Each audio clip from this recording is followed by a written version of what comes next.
Everybody, dear students, in the last video we did appointment of secretary.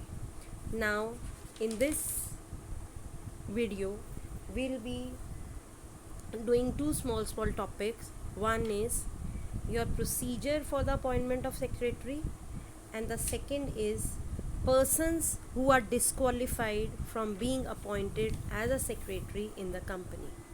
So let's start with the first topic, that is procedure for appointment of secretary. So as I told you, today we will be doing two small topics. One is the procedure of appointment of secretary, which you are being seen in the present slide, and another topic which we will be doing is a very small topic, that is a persons disqualified from being appointed. Let's start with the first topic, procedure for the appointment of secretary. So dear students, the provisions of the Companies Act with respect to the appointment of secretary are as under.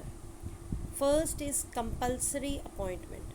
Dear all, as it is mentioned also, section 383A के accordingly, every company which is having a paid up share capital of 5 crore or more shall have a whole time secretary.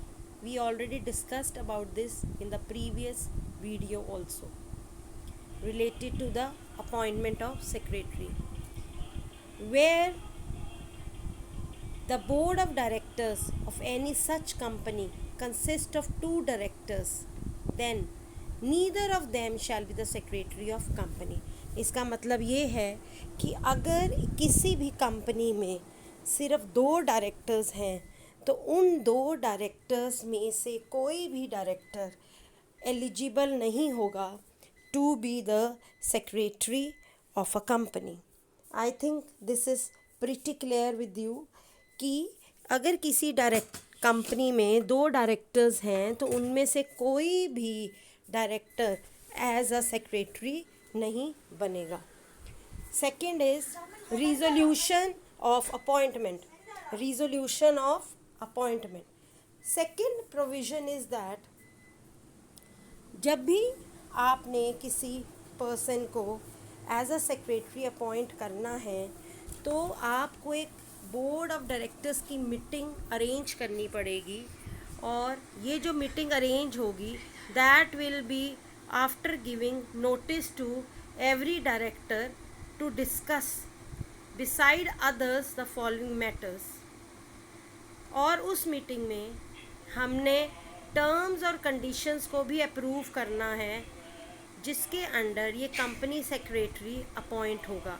तो बेटा section 188 के अंदर अगर आपने किसी secretary को appoint किया है कंपनी प्रमोटर्स ने under the provision of articles of association, तो उस केस में जो डायरेक्टर्स हैं वो सेक्रेटरी की अपॉइंटमेंट को कंफर्म करेंगे first meeting of board of directors company की इनकॉर्पोरेशन के बाद. ये हमने एक मेथड था regarding the methods of appointment of secretary, जिसमें हमने ये डिस्कस किया था अंडर अपॉइंटमेंट बाय प्रमोटर्स. तो same is here that in case अगर कंपनी का जो सेक्रेटरी है वो कंपनी के प्रमोटर्स ने अपॉइंट किया है under the provisions of articles, तो उस केस में जो डायरेक्टर्स हैं उसको इस सेक्रेटरी के अपॉइंटमेंट को कंफर्म करना पड़ेगा first meeting of board of directors after the companies incorporation. और जो रिजोल्यूशन पास होगा उस रिजोल्यूशन में वो सारे टर्म्स मेंशन्ड होंगी जिसके अंडर इस पर्सन की एज अ सेक्रेटरी अपॉइंटमेंट हुई है, उसका टेन्योर अपॉइंटमेंट का और उसके स्कोप ऑफ ऑपरेशंस के बारे में, और उसको क्या रेम्यूनरेशन दी जाएगी. तो this all has to be done under the section 188. I hope these two points are very much clear. Now switching to the third, which is disclosure of interest. Dear students, under section 184 अगर किसी company के director को कोई भी personal interest है किसी भी person को अपॉइंट करने में एज अ कंपनी सेक्रेटरी, तो उसको ये इंटरेस्ट डिस्क्लोज करना पड़ेगा. और अगर जिस डायरेक्टर का पर्सनल इंटरेस्ट होगा, that director will not take part और even not cast his vote for the resolution for the company secretary's appointment. This means कि उस सेक्रेटरी के अपॉइंटमेंट के लिए जो वोट होगी तो वो उसमें ना तो वो अपनी वोट कास्ट करेगा, ना ही वो इस रिजोल्यूशन में क्या करेगा, पार्टिसिपेट करेगा। This is under section 184। Next is section 170। Section 170 means कि जैसे ही ये सेक्रेटरी अपॉइंट होता है तो अपॉइंटमेंट से रिलेटेड जितनी डिटेल्स हैं, जितनी रेलिवेंट इन्फॉर्मेशन है उसके अपॉइंटमेंट से related, they all must be entered in the register maintain for such purpose. This is under section 170। उसके बाद बेटा जैसे ही सेक्रेटरी अपॉइंट होता है तो ये इन्फॉर्मेशन रजिस्ट्रार को देनी होगी with in 30 days of the appointment of the secretary. तो उसके लिए एक कंपनी को फॉर्म नंबर 32 फिल करना होगा, जिसमें कि उसके अपॉइंटमेंट की डिटेल्स को मेंशन करना होगा, और ये फॉर्म नंबर 32 भी रजिस्ट्रार को डिलीवर करना होगा। Last is appointment of director as secretary. अगर बेटा जैसे मैंने बताया कि in case there are 2 directors, none of them can be appointed as a secretary, but in case अगर कहीं पर आप डायरेक्टर कंपनी को या उसके रिलेटिव को आप कंपनी सेक्रेटरी के लिए अपॉइंट करते हो तो उसके लिए एक स्पेशल रिजोल्यूशन पास होगा कंपनीज जनरल मीटिंग में। तो I hope this is clear. तो प्रोसीजर क्या रहेगा, सबसे पहले हमें सेक्शन 383 के अंडर कोई भी कंपनी जिसकी पेड अप शेयर कैपिटल 5 और ज़्यादा है उसको एक होल टाइम सेक्रेटरी को अपॉइंट करना पड़ेगा। और दूसरा, अगर सेक्रेटरी कंपनी के प्रमोटर्स ने अपॉइंट करा है तो फर्स्ट बोर्ड ऑफ मीटिंग में आपको उसकी जो अपॉइंटमेंट है उसको कंफर्म करना होगा और एक रिजोल्यूशन पास किया जाएगा जिसमें कि उसके टर्म्स ऑफ सेक्रेटरीज अपॉइंटमेंट, उसका टेन्योर, उसकी स्कोप ऑफ ऑपरेशन और रेम्यूनरेशन उसको क्या दी जाएगी अंडर सेक्शन 188 वो भी डिफाइन करना होगा। थर्ड इज़ अंडर सेक्शन 184 कि अगर किसी डायरेक्टर का कोई पर्सनल इंटरेस्ट है to appoint a particular person as secretary, उस केस में ना तो वो रिजोल्यूशन, ना वो पार्टिसिपेट करेगा, ना ही वो कास्ट करेगा वोट फॉर द रिजोल्यूशन। जैसे ही कोई person as a secretary appoint होता है तो उससे रिलेटेड सारी इन्फॉर्मेशन डिटेल रजिस्टर में जो मेंटेन होगा इस पर्पज़ के लिए उसमें एंटर करनी होंगी अंडर सेक्शन 170। और उसकी अपॉइंटमेंट के 30 डेज़ के अंदर हमें रजिस्ट्रार को इन्फॉर्म करना होगा कि this person has been appointed as a secretary, और इसके लिए कंपनी को फॉर्म नंबर 32 फिल करना होगा, वो भी हमें रजिस्ट्रार को सबमिट करना होगा। Last is in case the director of a company has been appointed as a company secretary, तो उसके लिए हमें कंपनीज जनरल मीटिंग में एक स्पेशल रिजोल्यूशन पास करना होगा। तो this is of with the topic procedure of appointment. Now switch to the next, that who all the persons who are disqualified from being appointed.